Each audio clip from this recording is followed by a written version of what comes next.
Hello everybody. Welcome to this episode. Today, I am with Ida. Ida, I would like you to please introduce yourself, give a brief background on what you do, who you are, so the people know who we're talking to with today. Okay, so hi everybody. Um, Thank you, Nico, for the invite. Thank you. Um, I am Fleur de Beltran. Nico and I were batchmates in CSA. We're not just batchmates, actually we were good friends back then, no? Yes, we Parang were. due to siguro distance lang in time, we Yeah. started to lose connection. Pero recently we've reconnected and I feel that it was a good reason why we did reconnect, no? So given the circumstances that you and I have been experiencing, at least we get to share our ways to cope with Yeah. the daily struggles of life. So yun. Um as to my career, I'm working in a corporate setting. Okay. Um I'm a chief compliance officer of a bank. So that's what keeps me busy. Siguro later on, I'll tell you na lang the story of how it went there, Okay. how I got to this position. Pero yun. So, I'm actually married to a fellow Agustinian. Yeah. It's Miguel Beltran, di ba? Yes. So I married to him. We got married in 2022. So we just celebrated our fourth year married anniversary because Wow. during our marriage, we were, what, 20 years together? So, Yeah. yung wedding date namin was our 20th anniversary. So, Congrats. Congrats. yun. Yeah, so, yun, that's a little snippet about me. Okay. So, Ida, let's just get straight into it. So, Ida is Mhm. dealing with mental health problems just like me. And Ida, I want you to basically go back first to how it all started for you. Take us to when you started to realize something was wrong, when you started to see or start to talk to people about what you were going through. Okay. Actually, it manifested back in 2016. Okay. That was when I took the bar exam for the first time. And then I did not pass. So, nung I remember the day vividly, hindi ako I stayed at home kasi wala akong work nung time na yun. So I Yeah. stayed home and then I checked the internet to see if my name was there. It wasn't there. So to cut the long story short, ilang days ako nagmukmuk sa kwarto ko. Wala akong gana kumain. Tapos late ako gumigising as in I sleep early but I wake up in the afternoon. Okay. And then someone told my dad na kailangan ipa-check na ako sa psychiatrist kasi those are signs of depression. So I went to a doctor and then ayun, um, I was diagnosed with depression and anxiety. Mm-hmm. Um, Nung una, puro medicine lang siya to help me get through the day. And then sometimes I do therapy sessions with her. But then parang things were not going well. So nagwo-worsen yung anxiety ko, hindi na ako nakakatulog. So um the medicines were not helping me anymore. Yeah. However, yung matatapang na medicines na at the maximum milligrams na yung nabigay sa akin. So the psychotherapist I mean that my psychologist told me maybe I should do psychotherapy. Okay. So I've had several psychotherapists because it's really a psychologist is one thing, the psychotherapist is another thing. Yeah. Yung psychotherapist kasi 'di ba, um, kailangan magka-match kayo ng mindset eh. If hindi nag-click yung ugali niyo, hindi kayo magkakasundo. Mm-hmm. So, yung sa akin, may nakasundo akong psychotherapist, really good, Okay. na nakapag-deep dive siya on why I was suffering from depression and anxiety. And then, unfortunately, nag-migrate siya. So I had to go to another psychotherapist. Ito masakit to kasi hindi kami nag-click ni nitong psychotherapist na to. Ito malala siya. It's 10,000 per session for 2 hours, twice a week. Okay.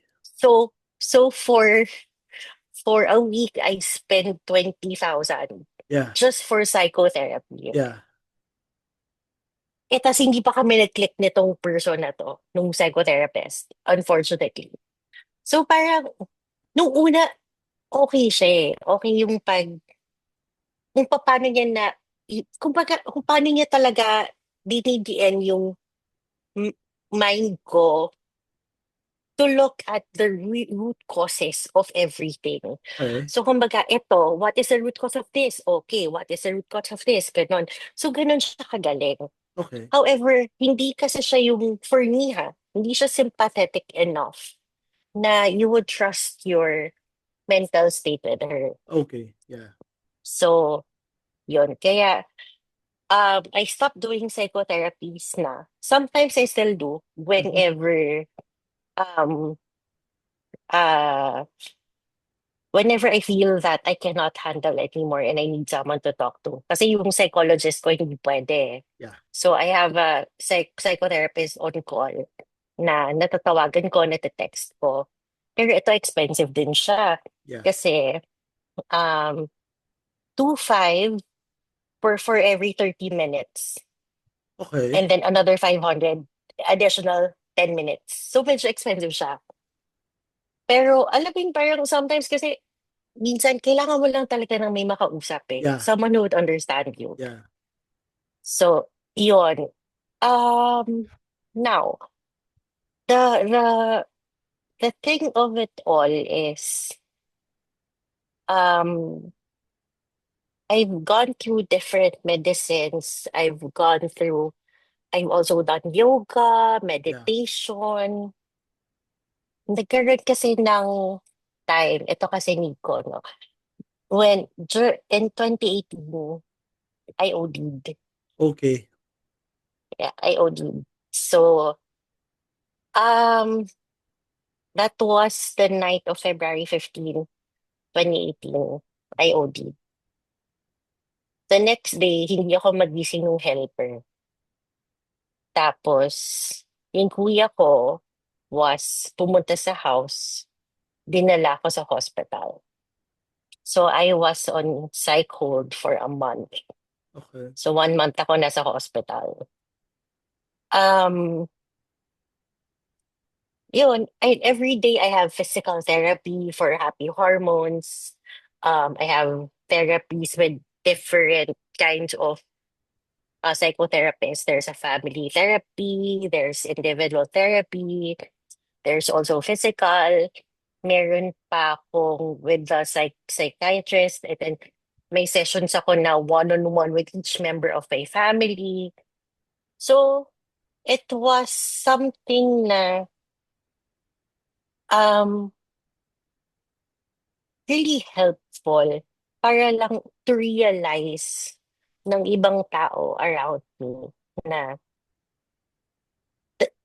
I do need help and I do need someone to understand. Yeah. Um, pero ano kasi siya eh, to be honest, sometimes there are still thoughts, even up to this day. I still have thoughts na what if. Nagkakaroon pa nga ng time na nagsisisi ako na bakit na-revive pa ako during that time. Yeah. Sana walang problema, sana Yeah. ganito. So yun, um, so sa to begin everything, the whole story talaga of why I am this way. Um, nung bata ako, I can't remember how old I was. Siguro mga grade 4, grade 5. Okay. something happened in my family, and then um, people started blaming me for it, Okay. which um, I don't know why I did. They did, sorry. So parang um, palagi na lang ako yung dapat kasi inayos mo. Ito kasi role mo eh. Kaya ka nabuhay. Ito kasi obligasyon mo sa buhay mo. Okay. So parang ako, bata pa lang ako, naging yun yung nasa utak ko na ang obligasyon pala ng buhay ko is to fix the family. Um, the story of that kasi is nung dalawa pa lang sila ng kuya ko, um, my dad had an affair. And then, nung pinanganak ko, biglang nag-stop yung dad ko sa affair niya. Just for me. So, naging obligasyon ko and so parang para sa mom ko, ang purpose daw ng buhay ko is to fix the family. So, whatever the problem is in the family, I have to fix it. Okay. So, when all things went south, when I was still young, ako yung naging catch basin ng lahat ng sama ng loob. Yeah. Ako yung napapagalitan. There was this one time, um, may nangyari sigawan, what have you. I found, bakit ako, punta ako sa room ko, and I found my room na trashed out na. I'm Okay. like, what did I do? I did not do not anything. So, wala, I just cleaned my room quietly, and then pinabayaan ko na. So, nanahimik na lang ako. Um, high school, it didn't get better. Um, some of my barkada knows about this, Okay. and alam nila nung time na nung high school ako na sometimes I rebel, Yeah. pero alam mo yung um, ano ka, respectful ka pa din, Yeah. pero um, you're technically rebelling. So, um,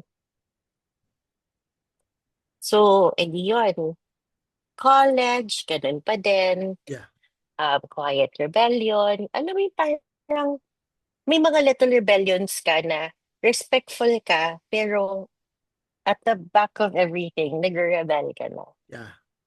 Kasi if there's one thing yung pwede kong maisumbat sa mga tao is, despite what everything I've been through, I've never answered back.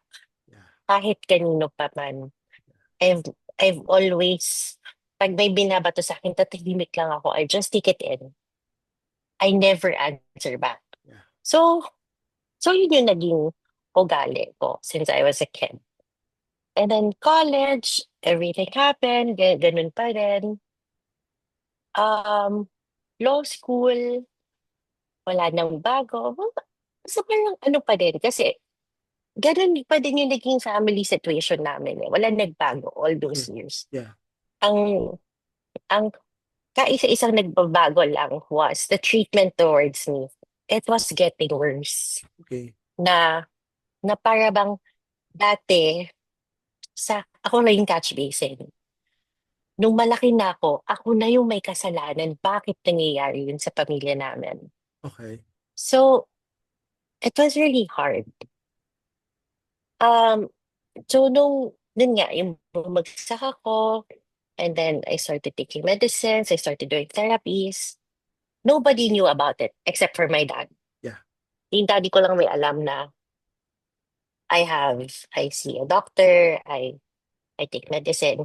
Kasi wala pa akong trabaho noon eh. Reliant ako sa Sa credit parents. card ni daddy. Yeah. So, pangbili ko ng medicine ko, credit card ni daddy. Yeah.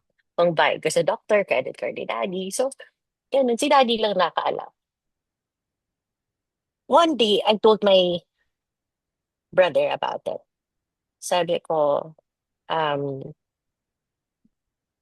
ano ako, na-diagnose ako with depression and anxiety. Ah, sabi niya, bakit? What happened? So, sabi ko sa kanya na kasi ganito eh, kasi si ganito. Nung una quiet lang siya. Pero one day, sinundo nila ako sa Alabang because my law school was in Alabang back then.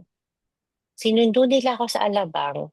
Kinorner pala ako ng kapatid ko. Sabi niya, sinabi ko kay ganyan. And gusto kanya kausapin. Okay. Ginawa ko, uminom ako ng isang bottle of wine. Tinungga ko siya. So, alam mo, nasa Bolito kasi ako nun eh. Nasa Ralphs Ah, ako nun. okay. Tapos sabi ko, oh my God, I cannot do this. I cannot do this. So, Yeah. nag-order ako ng bottle of wine. Tinungga ko yung bottle of wine. Para lang sabi ko, magkalakas ng loob man lang ako Yeah, kasi yeah, yeah. kino-corner na ako, di ba? Yeah. So sabi ko, sige, fine. Tapos, edi yun. Usap na kami. Nung una pa lang, ayoko talaga sabihan. As Yeah. in, I don't want to say. Pero, napilit ako eh. Napilit ako na magsalita. So, in short, iniyak ko lahat. Nilabas ko lahat. Alam mo yun, sa parking lot kami ng Molito, sumisigaw ako, umiiyak ako, mahagulhol ako, Yeah. na eto kasi nararamdaman ko, ganyan, ganyan. Tapos, nag-sorry naman sa akin. Sabi niya, sorry, hindi ko alam na ganyan yung nararamdaman mo. Hindi ko naman sinatan siya. Basta mga ganong words, of Yeah. course.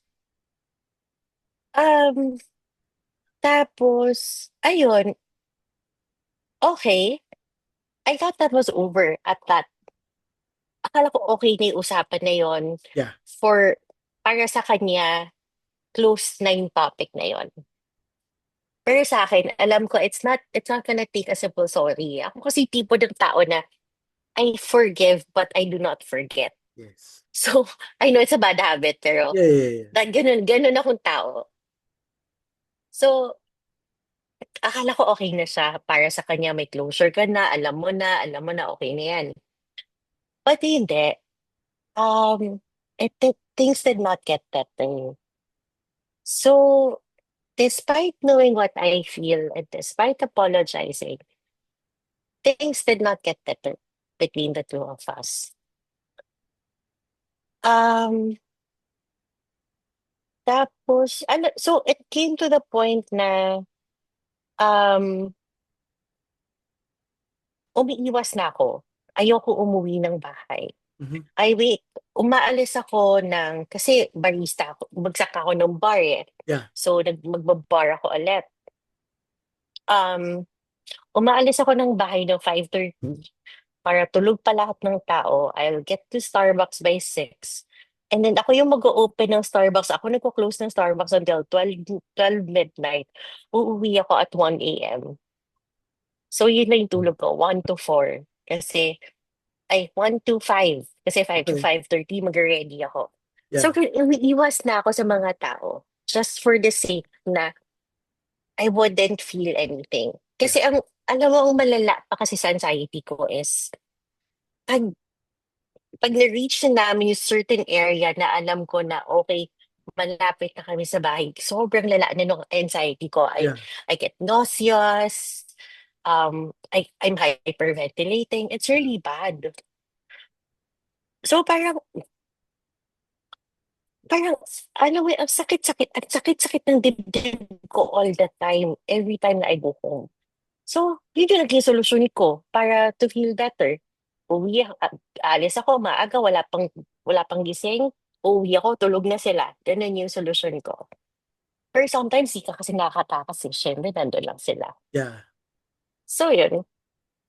And then, yun nga, fast forward to 2018, I OD'd nga.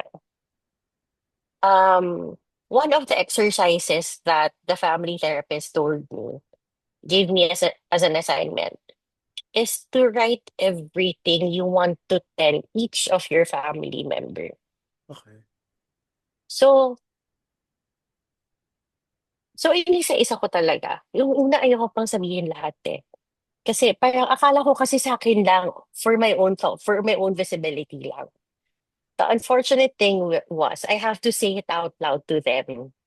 Okay. So, nung una ayokong sabihin isa-isa. As in, sabi ko, ayoko talaga, hindi ko kaya.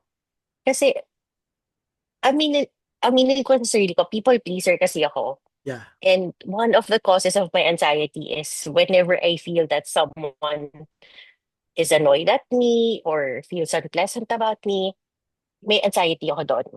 Okay. So, so I really think highly of what people will feel with what I would say. So, kaya I'm very careful with ano yung sinasabi ko sa ibang tao.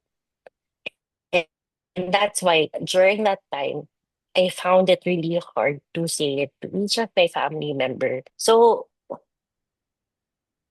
si Miggy was there. Sabihin mo na. You have to say it out loud. Yeah. So, sinabi ko. In short, nag-iyakan sila lahat. And then, um, sila na yung naglabasan ng mga emotions nila towards each other. So, Yeah. nawala yung what I was meaning to say. Sa akin naman, I didn't mind it. Yeah. It's just that I really didn't want to say it talaga. Yeah. So, yun. Eventually, I was released from the hospital on a condition that I should visit on a weekly basis with with the new therapist and yung o nga pala, before I was released from the hospital, may mga nurses na pumunta sa house namin to check my room, to scan everything, and dispose of any sharp objects. Um, lahat ng mga gamot ko, kahit ano lang, kahit vitamins, everything, lahat dinispose. Kinuha nila lahat. So yung gamot ko was supervised, binibigay lang sa akin yung what I should take for that day. Okay. Ganun lang yun. So, pagbalik ko ng house, malinis. Wala talaga. No sharp objects. No, like scissors ko nga na for what I use for studying, nawala eh. Mm. So, parang, okay, sige. Pati yun, kinuha niyo. And then, um, doon lang nagsimula na maging better Okay. when I got released from the hospital. Doon lang nagsimula na naging gentler na and um, they start acknowledging what I'm feeling. So, ayun, I felt better. Uh, Given a couple of years more, unfortunately, um, bumabalik yung dating gawin. So, parang ako, what is happening? I thought we were all okay na. Kasi like, kahit ako nag-apologize din ako sa kanila. Nag-apologize ako sa dad ko kasi when you OD, kahit anong health card mo, health insurance mo, it's not covered by any insurance. So you have to pay it out of pocket.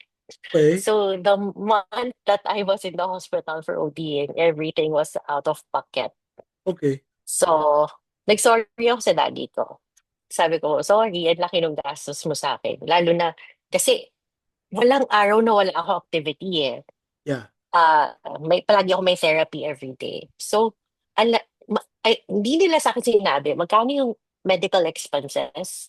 Yeah. Pero alam ko malaki. Kasi as an out of patient to do therapies, um, na-figure out ko magkano yung expenses ko Mm-hmm. for the therapies. Wala pa doon yung gamot. Wala pa doon yung PF ng doctor. So, Yeah. parang, nag-apologize ako sa dad ko. Sabi ko, ang laki ng gastos because of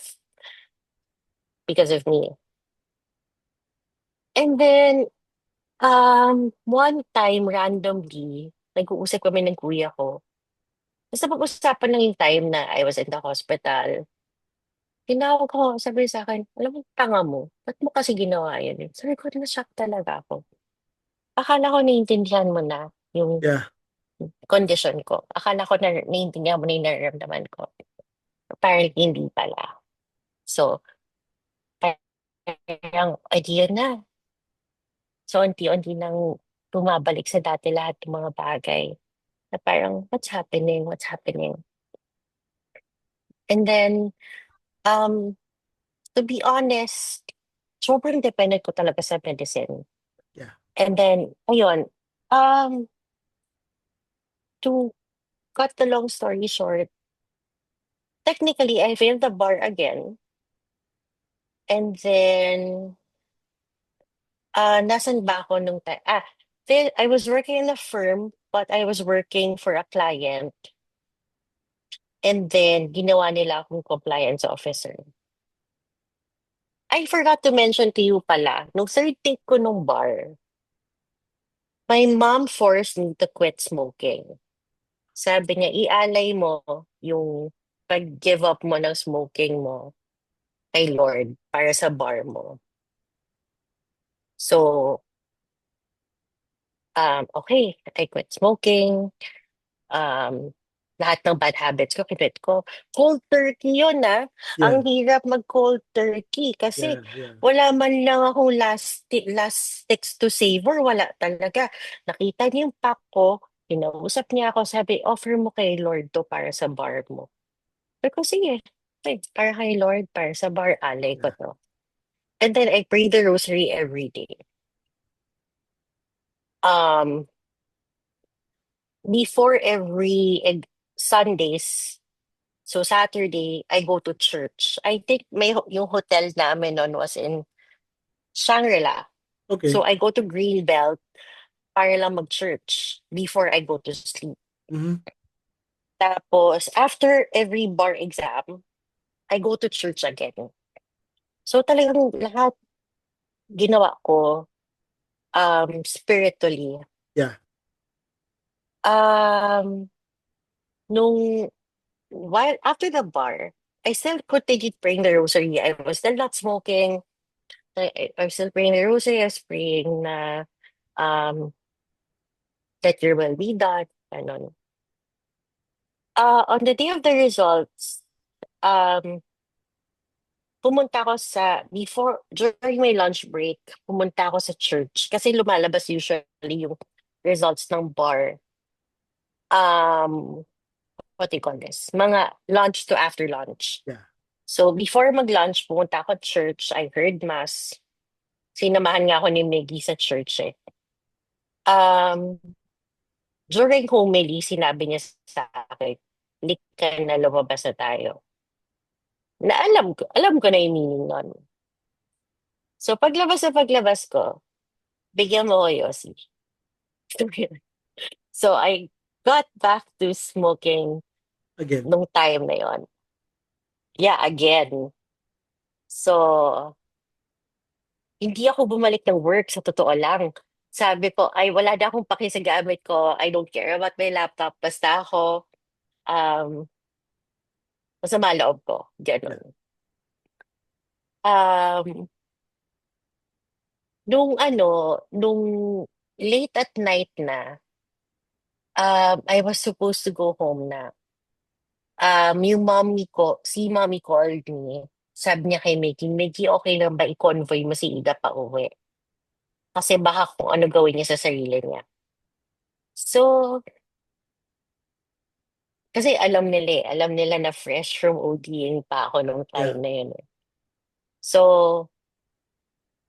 okay, sige, nakauwi ako matiwasay, buo-buo naman ako. Pag uwi ko, sabi ng mommy ko, ayan ka na naman. Nagwala ako. As in, umiyak ako, nagwawala ako. Kung ano yung sinabi ko, bakit ganon? Bakit? Ano, lahat ginawa ko, lahat binigay ko. Tapos sabi ko, bakit hindi mabigay sa akin ni Lord to? Hindi, hindi naman ako yung masamang tao. Wala akong inaapakan, wala akong sinasaktan tao. So, yung parang, may nasabi pa ako, but I will not say it na lang. Yeah. May sabi pa ako. Tapos sabi ko, yung ibang mga kaibigan ko, nag-iossi din naman na, bakit sila pumasok ng bar? Basta ganun, nagwala talaga ako sa mami ko. So, that was Friday night. So, nagwala talaga ako. Tapos, I don't even remember when I stopped and how I went to bed. Basta nagising ako, nandun na sa kama ko and I was alone. So, pero pinapabantayan ako ng mommy ko sa helper kasi nga may self-harm, ano pa Yeah. ako nun, and Yeah. tendencies pa ako nung time yun. So, yun. Um, Starting then, I stopped going to church. I believe that there's a higher power. I still believe that there is a God. And I believe that, alam mo yun, He is Almighty. Yeah. Pero for myself, hindi na ako nagdadasal para sa sarili ko. Okay. Gano'n na lang. Um, so, uh, and, and, uh, later on, hindi na ako nag-bar kasi sabi ko, kasi nung time na yun talaga, sobrang gusto ko ulit mag-OD eh. Sabi ko, ano pa bang kulang sa ginagawa ko? Nag-aral ako mabuti. I prayed every Saturday. I go to mass. Tapos, wala naman akong, alam mo yun, parang, ano ba, what is it that God wants from me? Kasi I gave it everything already. Ang hirap niya mag-cold turkey, di ba? Sobra, So, sobra. parang ako, so parang ako, ah, ano pa yung kailangan ko ibigay para lang mabigay sa akin to? Unfortunately, apparently, God really works in mysterious ways. Um, so, yun nga, bagsak na kasi ako ng bar. Yeah. And then eventually, um, the firm that I'm working with has a client that needs a full-time legal. So, ako yung pinadala kasi ako yung magaling sa corporate kasi expertise ko. So, ako yung pinadala since they need the corporate legal. And then eventually they shifted from a tech company to a fintech company. So they made me their compliance officer. So doon nag-start yung compliance journey ko. That was 2019. So eventually I climbed up the ladder after gaining learnings, experiences, training. So now I'm the chief compliance officer. Yeah. So um yun. Um to be honest with you, Nico, um, I really don't know what to say. Yeah. Everything that I told you is my story. Yeah. Exactly. Pero to be honest, until now I'm not healed, and I don't know how to heal. Yeah. I'm very dependent on my medicines, as independent ako. Yeah. When I get an anxiety attack, well, this was prescribed. This is allowed naman by my doctor. When I get an anxiety attack, I drink two medicines at a time. Okay. Um, Tapos, pag kulang, sige, pwede pa. May one time, there are times na nagbo-blackout ako sa dami na ng naiinom ko. Yeah. Yeah. Yeah. Kasi hindi siya gumagana. Diba? Take Hindi it siya and take. gumagana. Yeah, take lang ng take. Tapos mamaya, nag-blackout na pala ako na kinikwento na lang sa akin ng mga tao ano yung nangyari sa akin. Yeah. Ako hindi ko maalala. So, ganun siya. Um, yun lang talaga actually. I don't know how to heal Yeah. because I myself haven't healed. And alam mo, there's this book I read. I forgot na the title of it. Some people that are dealing with depression, with mental illness for the longest time, some of us does not really want to find the healing that we want because we're scared of the life without the condition. Kasi parang lalo na with those people na matagal na nga, Yeah. um, that's the life That's all the life you know. Yeah. So you don't know what the life is at the other end of the road then. You don't know what normal is anymore. Yes, exactly, exactly. So, yun. Actually, to be honest, I have a schedule with my psych tomorrow. So, Okay. yeah, ganun. Di ba? Ganun siya. Kasi, I take 4 medicines at night. Okay. I have two on demand. So, actually, monitored pa din. Si Miggy, minomonitor na yung gamot ko kasi baka Yeah. mamaya mag-uli na naman Yeah, yeah, ako. yeah, yeah. And to be honest, actually, I still have tendencies. Yeah. And minsan nga hindi ko na sinasabi sa kanya na I'm having these kinds of thoughts Yeah. na ang hirap kasi minsan parang I'm really touched by the fact that he's there, he's trying to help. Pero sometimes kasi, oh my God, naiiyak ako. Sige lang, go. Sometimes kasi, it's not enough eh. It's Yeah. not enough that someone is there. Yeah. Minsan, ang kailangan mo is someone who will just listen. Yes. So, di ba whenever you have posts, di ba? Ang sinasabi ko sa'yo, what I do is, humahagulhol ako. Yeah. Usually, pag may mga moments ako na ganyan, I really have to cry it out. Yes, I Like understand. Yeah. kahapon ba yun? Uh, the other day, something happened at work, um, which I admitted was my fault. Mm-hmm. So, grabe na yung anxiety ko. Kasi sabi ko kay Miggy, awayin mo ko kasi I have to cry. Kailangan ko umiyak para malabas to. Yeah. Ayaw ko awayin. Eh, hindi ako maiyak-iyak. So, so parang I slept na parang masama pa din loob ko. Yeah. The next day, ginising ko talaga yung daddy ko. I kept calling him until he answered. Tapos, ayun sa daddy ko, umiyak na ako. Sabi ko, daddy, kasi gato, gato, gato. After crying, I felt better, Okay. actually. Yeah. So, parang sabi ko, kailangan lang talaga umiyak. And, alam mo yung, ako, I've lost a lot of friends along the way. Yeah. There was a time na hindi ako verbal about my condition. Pero there came a point in time na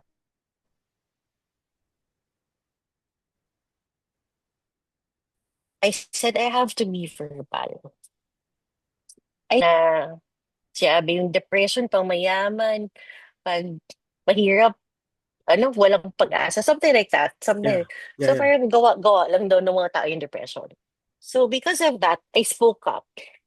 I shared, I posted a really long post, Yeah. what it feels like to have a mental illness.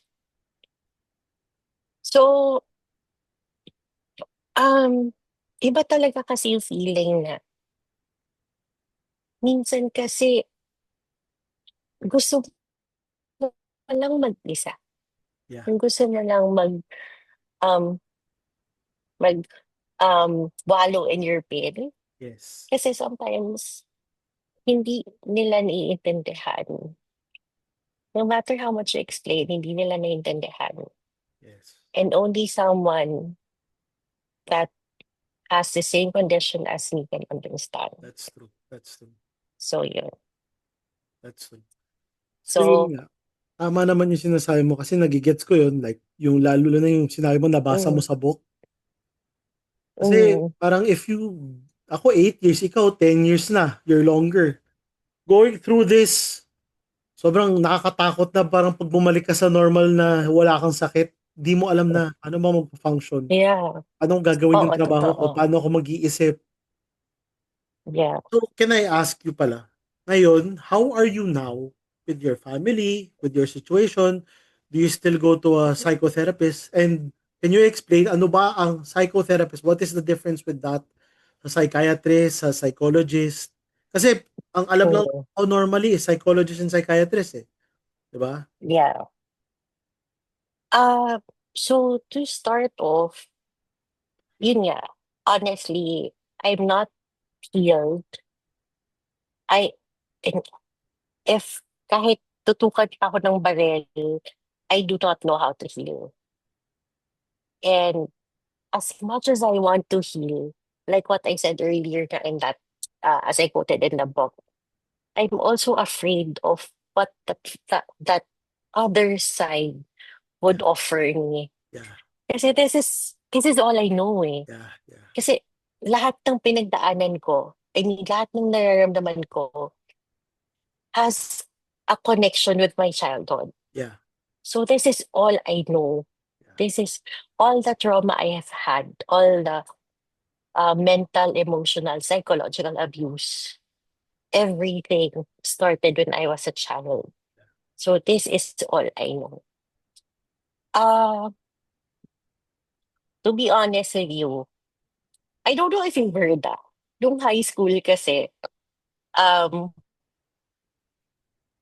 sinasabi ko kay Mickey, okay lang mong babae ka. I don't mind. Pagsawaan mo yan. Kasi, sabi ko, go lang, mambabae ka. Have another girlfriend. Kasi, ako, for me no offense no offense. yeah, yeah, yeah, yeah, Everyone, a man or a woman, has a tendency to have someone else. yeah. Okay. So, ako kasi, ganun yung naging environment ko eh. Na, um, lahat may other party.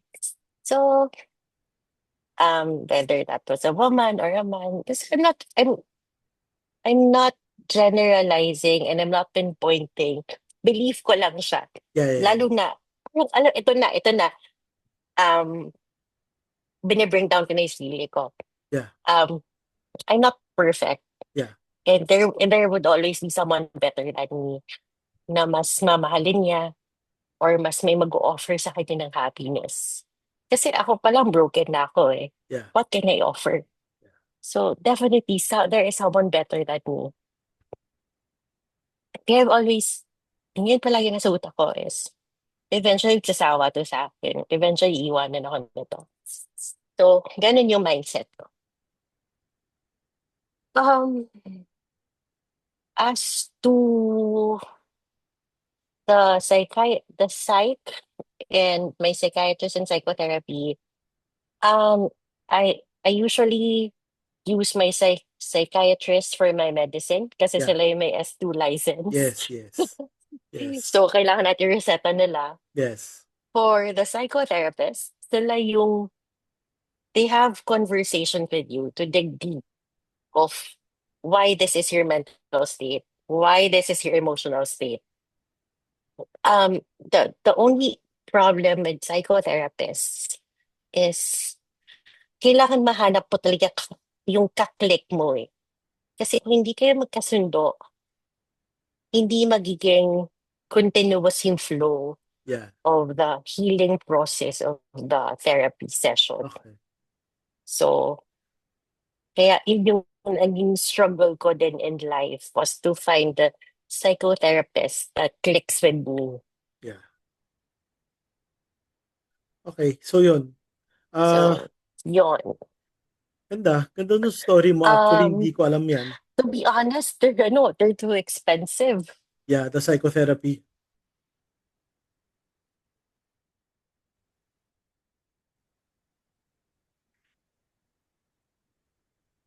Hello?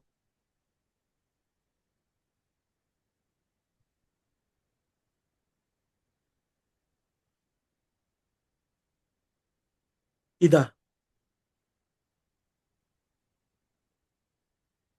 Ida, can you Yes, hear yes, me? I hear you. Okay. So yun. Wait, I got my internet now. Hold on. It's okay. Yes, Yeah, it's okay. yes, I Ah, can hear you. Yeah. ganda nung story mo. Thank you for sharing. I didn't know that when we were growing up together. I'm sure someone is going through what you went through, or let's say hopefully not worse. I hope you heal through this. Like, syempre gusto natin Yes. malampasan natin to, pero yun nga, like we said, like you said, I like what you said, it's scary to live the other side naman. So Mhm. thank you for sharing your story. I don't want to keep you any longer. I really want to Thank you so much for sharing your wonderful, wonderful insight on this journey of yours. Can I ask? I know you might not be open to this, but can I pray for you? Yes, please. Sige. Yes, please. Dasal muna tayo bago natin tapusin to. So, in the name of the Yeah. Father, Son, and Holy Spirit. Lord God, first of all, thank you so much for giving us this valuable time to share each other's journey, to be able to accept and understand the journey that you have given us. Though it may not be as wonderful and as clear to us as we may want it to be, we know that there is a purpose in our lives. We understand and we seek your guidance, and we apologize for any shortcomings that we may have. Lord, I hope that you can see that even though we may lose track and lose sense of our faith, that we believe in you and we lift everything up to you. Lord, I hope you guide my friend Ida here. She has lost a lot and she may gain more by knowing you. Help her see that through you is the only way to see the light and to be guided through you. I know it is hard, Lord, to seek you, but I hope that you can open her heart and her mind back again. Lord, guide her, and I hope you show her the light through you again. It is not as easy as I can say it, though I know that you are there with her throughout her journey, for keeping her alive every day, for pushing her and giving her the surroundings, the people around her that keeps her sane. Thank you, Lord God, and I hope that you continue to bring light into our daily lives. Thank you, Lord. In Jesus' mighty name we pray. Amen. Amen. Thank you, Ida. Thank you for your time. Thank you for giving us this wonderful story, this wonderful journey. I hope this journey affects and reaches someone out there. Thank you again, Ida, and I hope I can hear from you again soon.